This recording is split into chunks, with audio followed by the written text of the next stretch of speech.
pour une union sacrée entre journalistes et institutions médiatiques. Le message que j'ai pu lancer ici au Mali, c'est qu'on puisse s'unir. Et pour que cette union soit véritablement actée, j'ai invité à toutes les maisons de la presse à se réunir, à relancer l'union des maisons de presse d'Afrique pour pouvoir véritablement agir ensemble. Parce qu'ensemble, je pense qu'on peut faire beaucoup de choses, mais également on peut donner l'autre image de l'Afrique, la belle image de l'Afrique. De son côté, le secrétaire général du ministère de la Communication, de l'économie numérique et de la modernisation de l'administration a appelé les médias maliens à un sursaut professionnel, notamment en période de crise. Il a réaffirmé l'engagement des autorités de la transition à accompagner les médias dans leur mission d'information. Je pense qu'aujourd'hui, il est important que tout le monde puisse comprendre que la presse de façon générale est incontournable dans notre pays.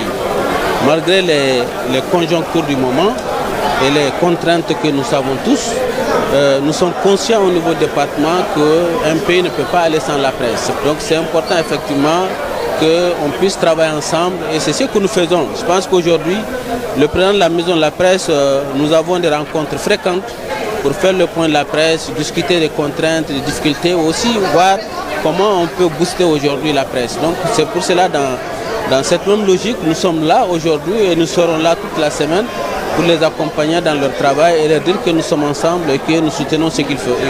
La célébration de la présente édition se poursuivra jusqu'au 10 mai avec un programme riche en activités avec des panels, des tables rondes et des conférences débats.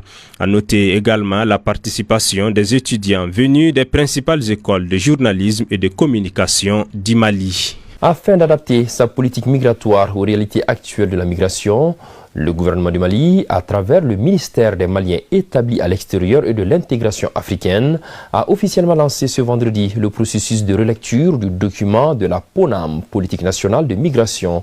Un document qui présente aujourd'hui des insuffisances dans la gestion des questions migratoires qui connaissent de nouvelles réalités. Abisso et Abdoulaye Diarra pour les détails.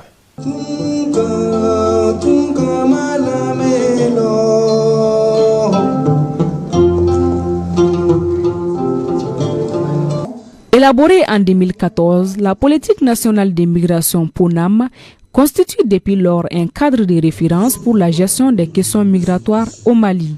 Elle a été élaborée afin de définir les orientations stratégiques et les actions prioritaires du gouvernement face aux défis posés par la migration. Toutefois, une décennie après sa mise en œuvre, le ministère des Maliens établis à l'extérieur et de l'intégration africaine a lancé un processus de relecture de la politique ainsi que son plan d'action.